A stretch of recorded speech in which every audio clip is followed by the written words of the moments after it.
శ్రీమాత్రే నమ. జయ గురు దత్తాత్రేయ నమ. ఈ వీడియోలో మనం కుజ స్తంభన గురించి తెలుసుకుందాం. ముఖ్యంగా అక్టోబర్ 20వ తారీఖు నుంచి జనవరి 21వ తారీఖు మధ్యలో కుజగ్రహం కర్కాటక రాశి యందు సంచరిస్తూ అదే రాశిలో సుమారుగా 93 రోజులు ప్రయాణం చేసి వక్ర గమనంలో తిరిగి మనకి జనవరి 21న వక్ర గమనంలో మిథున రాశిలోకి ప్రవేశించడం జరుగుతుంది. మళ్ళా మిథున రాశి నుంచి తిరిగి ఏప్రిల్ 2వ తారీఖున కర్కాటక రాశిలోకి రుజుగతిలో ప్రవేశించడం జరుగుతుంటుంది. అంటే మొత్తం ఇంచుమించుగా మనం ఈ కుజుడు కర్కాటక రాశిలో ఉండగా ఏర్పడబోయే ఫలితాలు వివిధ రాశుల మీద ఏ విధంగా ఉంటుందన్న విషయాన్ని మాత్రమే ఈ వీడియోలో తెలుసుకుందాం.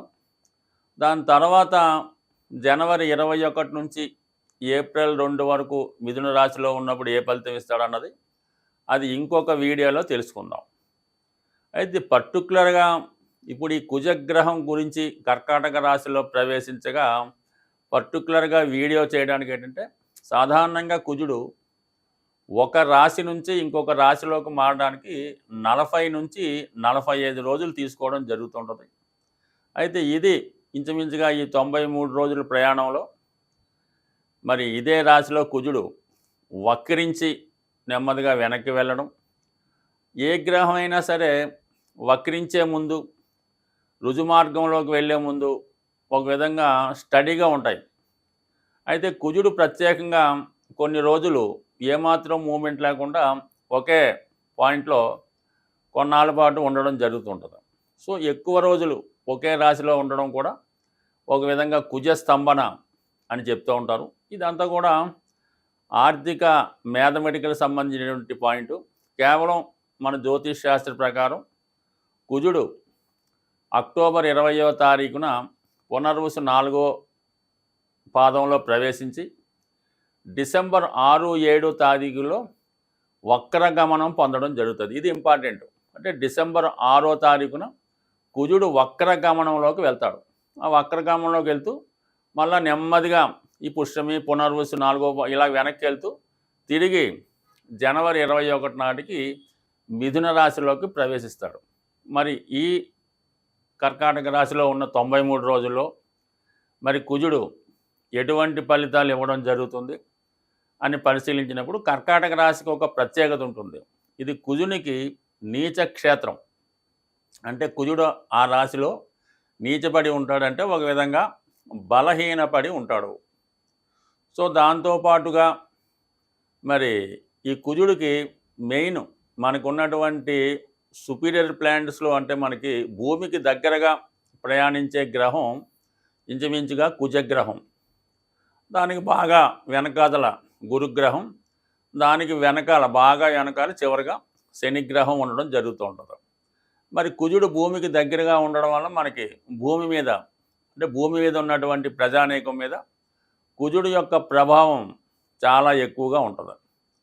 మరి అలాగే ఈ కుజునికి గురువుకి శనికి ఉన్నటువంటి సంబంధాన్ని కూడా మనకి ఈ గ్రహాల ప్రభావం ఈ మానవాళి మీద పడడం జరుగుతుంటుంది. మరి ప్రస్తుతం కుజుడు కర్కాటక రాశిలో సంచరించగా శని అష్టమ స్థానంలో సంచరించడం అన్నది అంటే ఇద్దరికీ కూడా షష్టాష్టకాలు రావడం జరిగింది. అంటే కుజుడు కర్కాటక రాశిలో ఎన్ని రోజులు ప్రయాణించినా ఎవరికి అభ్యంతరం లేదు. కానీ శనికి 6వ స్థానంలో కుజుడికి శని అష్టమ స్థానంలో ప్రయాణించడం అన్నది చాలా వరకు జాతకుల మీద ఈ ప్రభావం చూపుతుంది. అలాగే దేశం యొక్క పరిస్థితులు కూడా చాలా వరకు ఎక్కువగా ఇబ్బందికర పరిస్థితులు దేశ పరిస్థితులు కూడా చాలా వరకు ఇబ్బందికరంగా ఉండే అవకాశం ఉంది. సో ఇది ఎక్కువగా మరి ప్రజా సమస్యలు, అలాగే పోలీసు వ్యవస్థ యొక్క స్ట్రగులు, అలాగే భూములు సంబంధించిన విషయాల్లో ఇబ్బందులు ఇవన్నీ మరి ఈ గోచార రీత్యా జరుగుతుంటాయి.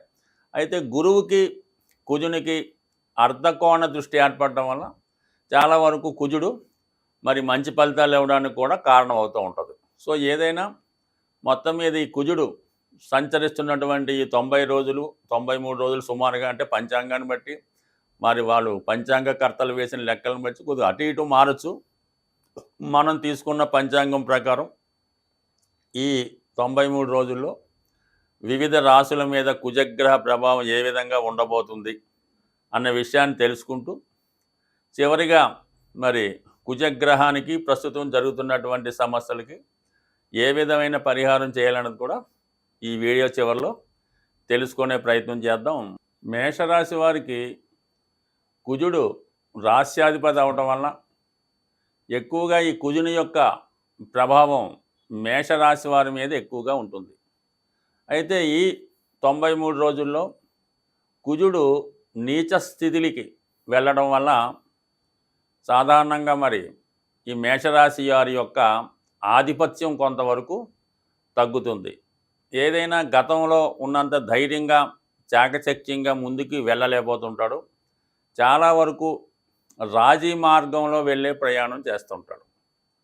సో ఏదైనా ఒక భావంలో ఒక గ్రహం ఉచ్చపడి ఉంటే ఆ భావ ఫలితాలు చాలా అనుకూలంగా రావడం జరుగుతాయి. అలాగే ఒక భావంలో కుజుడు అంటే ఏదన్నా గ్రహం నీచపడి ఉంటే ఆ భావ ఫలితాలు వ్యతిరేకంగా రావడం జరుగుతుంది.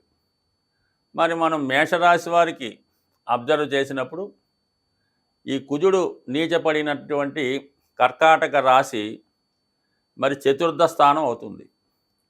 అంటే 4వ భావానికి సంబంధించినటువంటి కారకత్వాల్లో జాతకుడు ఇబ్బందులను ఎదుర్కోవడం జరుగుతూ ఉంటుంది.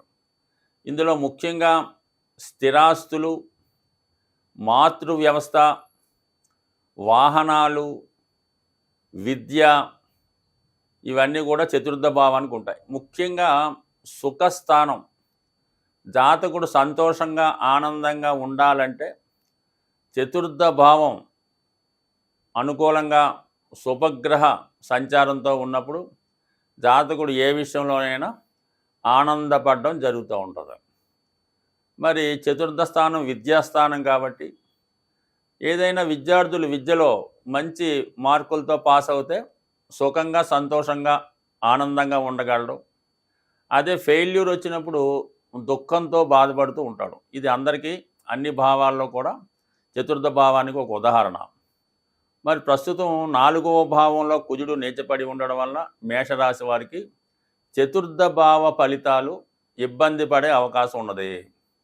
ముఖ్యంగా కుజుడికి అష్టమాధిపత్యం కూడా రావడం వల్ల స్థిరాస్తి నష్టపోవడం కానీ స్థిరాస్తి అమ్ముడుపోవడం కానీ జరిగే అవకాశం ఉన్నది. నెంబర్ 1 పాయింట్ అంటే తన యొక్క ఆస్తిని కోల్పోవడం జరుగుతూ ఉంటుంది.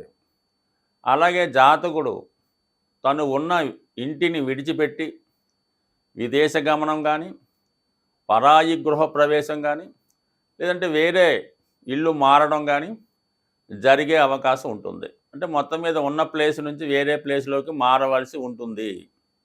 సో మరి ఇది ఒక విధంగా తప్పనిసరి పరిస్థితుల్లో జాతకుడికి బాధ కలుగుతూ ఉంటుంది. ఆస్తి అమ్మచ్చు, ఇలా జరుగుతుంది.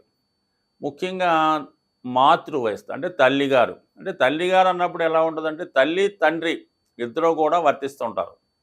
ఇద్దరిలో ఒకరి యొక్క ఆరోగ్యం ఇబ్బంది పడడం కానీ లేదా కొన్ని సందర్భాల్లో పేరెంట్స్కి దూరంగా వెళ్ళవలసి ఉంటుంది. అంటే పిల్లలు అనుకోండి ఏదైనా హాస్టల్లో ఉండి చదువుకోవడం అది జరుగుతూ ఉంటుంది.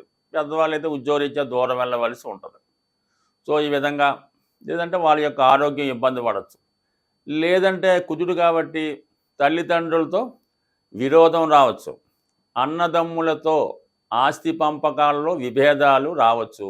ఈ విధంగా మరి చతుర్థ భావ ఫలితాలు ఉన్నాయి. ఇది విద్యార్థులు ముఖ్యంగా విద్యలో అనుకున్న ఫలితాన్ని సాధించలేకపోవచ్చు. మరి ఇంట్లో సరిగ్గా చదవలేకపోవడం వల్ల పిల్లల్ని హాస్టల్లో జాయిన్ చేసి రావచ్చు.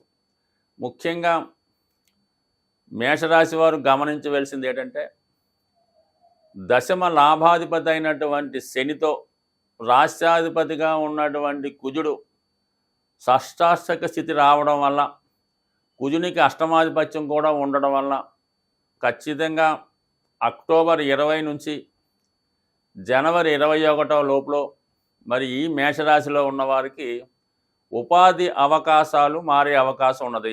ఉద్యోగం మారడం కానీ, ఉద్యోగం పోగొట్టుకోవడం కానీ, ఉన్న ఉద్యోగాన్ని విడిచిపెట్టి వేరే ఉద్యోగానికి వెళ్ళవచ్చు. లేదంటే అప్పుడు దాకా చేస్తున్న వ్యాపారాన్ని మార్చి వేరే వ్యాపారంలోకి వెళ్ళచ్చు.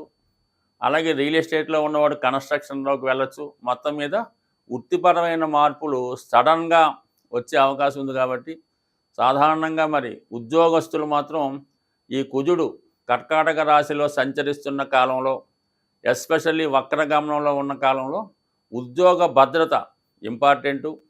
అలాగే స్థిరాస్తి సంబంధించిన విషయాలు ఇబ్బందులు, కోర్టు కేసుల్లో ఓటమి లాంటిది లభించే అవకాశం ఉంది. కాబట్టి సాధ్యమైనంత వరకు చాలా అప్రమత్తంగా ఉండాలి తప్ప ఏమాత్రం టేక్ ఇట్ ఈజీగా తీసుకున్నా జాతకుడు అవమానానికి నష్టానికి గురయ్యే అవకాశం ఉంటుంది. ఎవరి జాతకంలోనైనా వాడు ఖచ్చితంగా ఉద్యోగంలో అభివృద్ధి చెందాలన్నా, వ్యవసాయ వ్యాపారాల్లో పోటీని ఎదుర్కొని నిలబడాలన్నా, ఒక సాధారణ స్థాయిలో జీవనాన్ని ప్రారంభించి ఉన్నత స్థాయికి ఎదగాలంటే కుజగ్రహ అనుగ్రహం తప్పనిసరిగా ఉండాలన్నమాట.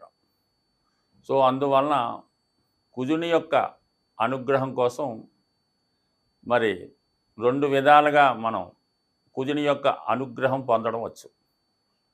ఒకటి ఏంటంటే సుబ్రహ్మణ్య స్వామి ఆరాధన. మంగళవారం ఎప్పుడన్నా సరే కుజుడికి మంగళవారం నాడే పరిహారం చేయడం వలన అది కలిసి వస్తుంది. మరి మంగళవారం రోజు ఒక 8 మంగళవారాలు సుబ్రహ్మణ్య స్వామికి బెల్లం పానకంతో అభిషేకం చేయడం వల్ల ఖచ్చితంగా కుజుని యొక్క పరిహారం జరుగుతుంది.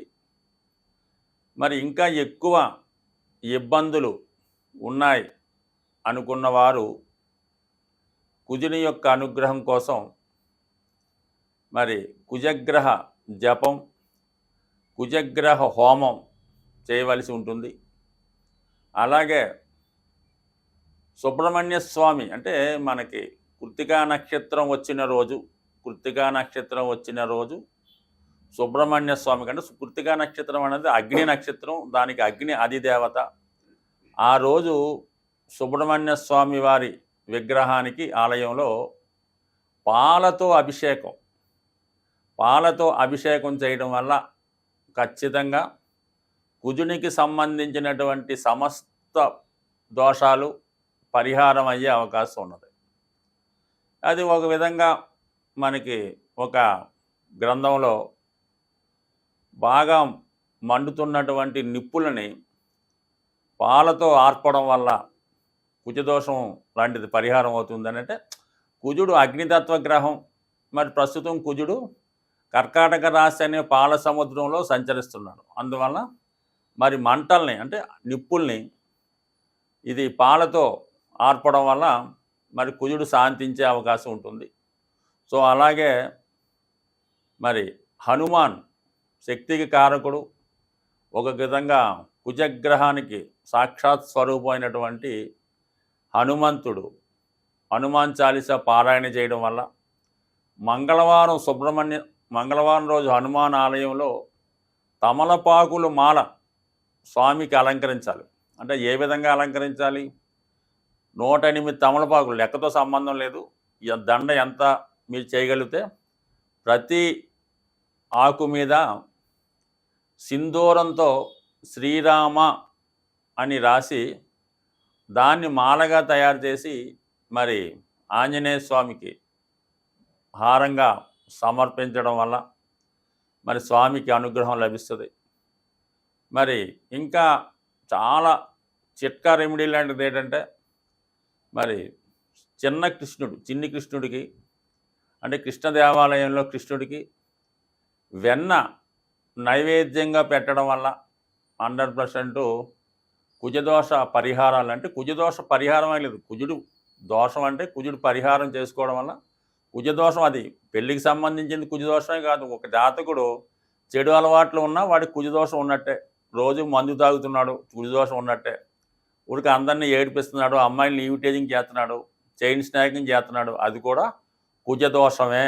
పిక్ పాకెట్ చేస్తున్నాడు కుజదోషమే. ఇంట్లో డబ్బులు పట్టుకుపోతున్నాడు కుజదోషమే.